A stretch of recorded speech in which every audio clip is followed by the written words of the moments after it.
হরে কৃষ্ণ। সকলকে দণ্ডবত প্রণাম। তা আসুন আমরা শ্রী গুরুদেবের কৃপায় আজ একটা সুন্দর বিষয় নিয়ে আলোচনায় আসি। ঈশাবস্যোপনিষদের শান্তিপাঠ। সেখানে পরব্রহ্মের এই জগৎ যে সম্পূর্ণভাবে পরমেশ্বরময়, সেই সম্পর্কে খুব সুন্দরভাবে বর্ণনা করা হয়েছে। বলা হচ্ছে, ওম পূর্ণমদঃ পূর্ণমিদং পূর্ণাৎ পূর্ণমুদচ্যতে পূর্ণস্য পূর্ণমাদায় পূর্ণমেবাবশিষ্যতে। ওম শান্তিঃ শান্তিঃ শান্তিঃ। অর্থাৎ আমরা যদি এর বাংলা অর্থ করি তাহলে দেখা যাবে উপনিষদ বলছেন যে সৎ চিত আনন্দময় সেই পরম ব্রহ্ম সর্বপ্রকারে পরিপূর্ণ বা পূর্ণ। এই জগৎও পূর্ণ। কারণ কি? কারণ এই জগৎ পরম ব্রহ্ম থেকেই উৎপন্ন হয়েছে। পূর্ণের পূর্ণকে নিলেও পূর্ণই অবশিষ্ট থাকে। আমরা যদি তার স্বরূপটাকে ব্যাখ্যা করি, বর্ণনা করি বা উপলব্ধি করার চেষ্টা করি, তাহলে বোঝা যাবে যে সেই সৎ চিত আনন্দময় পরমেশ্বর, যিনি ব্রহ্মেতি পরমাত্মেতি ভগবান ইতি শব্দতে নামে পরিচিত, তিনি সর্বপ্রকারেই এবং সদা সর্বদাই পরিপূর্ণ।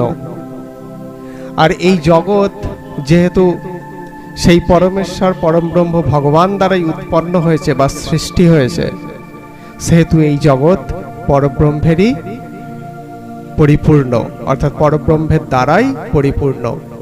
সেই জন্য শ্রীমদ্ ভগবদ গীতাতে ভগবান শ্রীকৃষ্ণ বলেছেন যে বাসুদেব সর্বমিতি, অর্থাৎ সবকিছুই বাসুদেবময়, কারণ বাসুদেব থেকেই সবকিছু সৃষ্টি হয়েছে। আবার উপনিষদেও বলা হচ্ছে যে সর্বম খলবিদম ব্রহ্ম, অর্থাৎ সব কিছুই ব্রহ্ম। কারণ কি? সে ব্রহ্ম থেকেই উৎপন্ন হয়েছে। যেমন একটা সোনা থেকে উৎপন্ন হচ্ছে কিছু অলংকার, গহনা তৈরি হচ্ছে। সেগুলোর কি হয়? আলাদা আলাদা নাম থাকে। যেগুলো হাতের অলংকার তার একটা নাম থাকে, যেগুলো কানের অলংকার সেইগুলোর একটা নাম থাকে, নাকের অলংকার, গলার অলংকার, পায়ের অলংকার, সেগুলোর আলাদা আলাদা নাম থাকে। কিন্তু তাদের প্রকৃত পরিচয়টা কি? সব সোনা। ঠিক সেই রকম ব্রহ্ম বিভিন্ন রূপে অবস্থান করছে, কিন্তু সব কিছু ব্রহ্মময়, ব্রহ্ম দ্বারাই পরিপূর্ণ। তো এই ভাবটা বা এই যে উপলব্ধিটা, এটা কখন আসে? এটা একদিনে দুদিনে আসে না, বা এটা মুখস্থ বিদ্যার মতনও কিন্তু না। কখন আসে এই ভাবটা? ভগবান শ্রীকৃষ্ণ সেটাও বলছেন শ্রীমদ্ ভগবদ গীতায় যে বহুনাম জন্ম নামন্তে জ্ঞানবান মাম প্রপদ্যতে বাসুদেব সর্বমিতি স মহাত্মা সুদুর্লভ। অর্থাৎ বহু বহু জন্মের পর, বহু বহু জন্ম ধরে জ্ঞান অনুশীলন করার পর সেই ব্যক্তি, জ্ঞানী ব্যক্তি সর্বশেষে উপলব্ধি করতে পারে যে সব কিছুই ব্রহ্মময় বা সব কিছুই বাসুদেবময়, বাসুদেবকে বাদ দিয়ে কিছুই না। কিন্তু প্রকৃতপক্ষে তিনি হলেন সেই বিভু বাসুদেব, আর আমরা হলাম অনু বাসুদেব। এটাই যা পার্থক্য। তিনি হলেন পরম ব্রহ্ম, আমরা হলাম তার অংশকণা ব্রহ্ম। এই যা পার্থক্য, কিন্তু স্বরূপত কোনো সেই পার্থক্যটা নেই। আবার একটা উদাহরণ দেওয়া যেতে পারে যে চিনির মধ্যে মিষ্টতা পরিপূর্ণ থাকে, সেই জন্য চিনি দ্বারা যা কিছুই রন্ধন করা হয় সেটার স্বাদ কি হয়? মিষ্টিই হবে। সেই জন্য এই জগৎ পরিপূর্ণ বলা হচ্ছে এই কারণেই যে এই জগৎ বাসুদেবময়, বাসুদেব দ্বারা পরিপূর্ণ।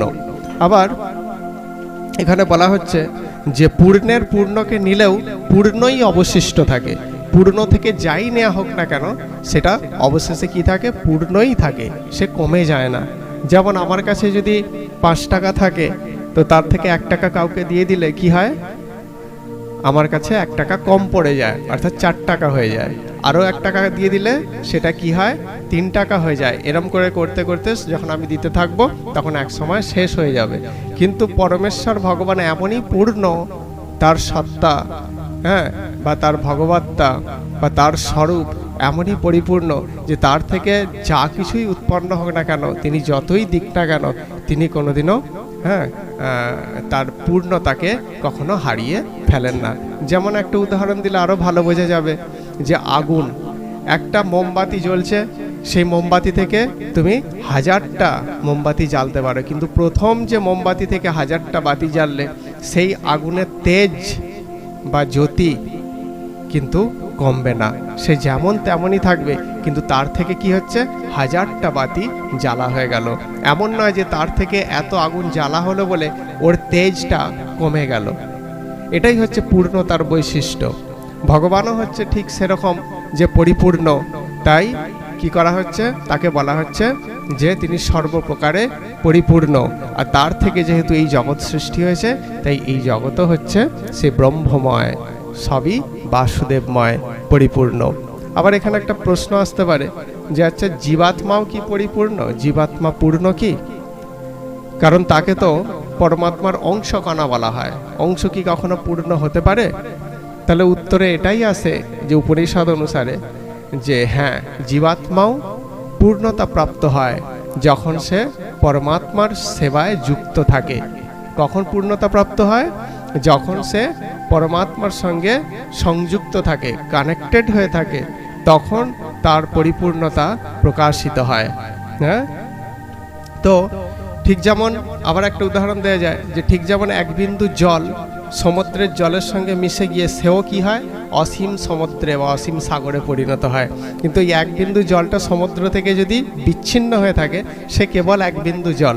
কিন্তু সেই জলটা যখন সমুদ্রের সঙ্গে মিলিত হয়ে যায়, তখন কি হয়ে যায়, সেই এক বিন্দু জলটাই একবারে সাগরের সঙ্গে মিশে অসীম সমুদ্রে পরিণত হয়। সেরকমই উদাহরণ দেওয়া হচ্ছে। ঠিক সেরকমই জীবাত্মা যখন ঈশ্বরের সঙ্গে সম্বন্ধযুক্ত হয়ে অবস্থান করে, তখন সেও পরমেশ্বরের মতোই আনন্দময় হয়ে ওঠে। কিন্তু যখন তার সঙ্গে সংযুক্তিটা ছিন্ন হয়ে যায়, তখন সে আনন্দময় সত্তাকে হারিয়ে ফেলে। সে তখন দুঃখী হয়ে যায়, দুঃখই তার জীবনের অলংকার হয়ে যায়। সেই জন্য আমাদের যে স্বরূপ, আনন্দময় স্বরূপ, সেই আনন্দময় স্বরূপে যদি ফিরে যেতে হয়, তাহলে সদা সর্বদা পরমেশ্বরের সঙ্গে আমাদের সংযুক্ত থাকতে হবে। তার সেবার দ্বারা, তার গুণগানের দ্বারা, তার নাম কীর্তন, লীলা কীর্তন, রূপ কীর্তন ইত্যাদির দ্বারা তার সঙ্গে যুক্ত থাকা, তার সেবার দ্বারা সদা সর্বদা যুক্ত থাকা। যখনই আমরা এইটা হৃদয় দিয়ে উপলব্ধি করে তার সেবায় সম্পূর্ণভাবে আত্মনিবেদন করব, তখন কি হবে, আমরা আমাদের সেই স্বরূপকে পুনরায় ফিরে পাব, অর্থাৎ আমরাও পরিপূর্ণ হয়ে যাব, পূর্ণতা প্রাপ্ত হব। সেই কথাই কিন্তু উপনিষদের তাৎপর্য আমরা বলতে পারি। হরে কৃষ্ণ, সকলকে ধন্যবাদ।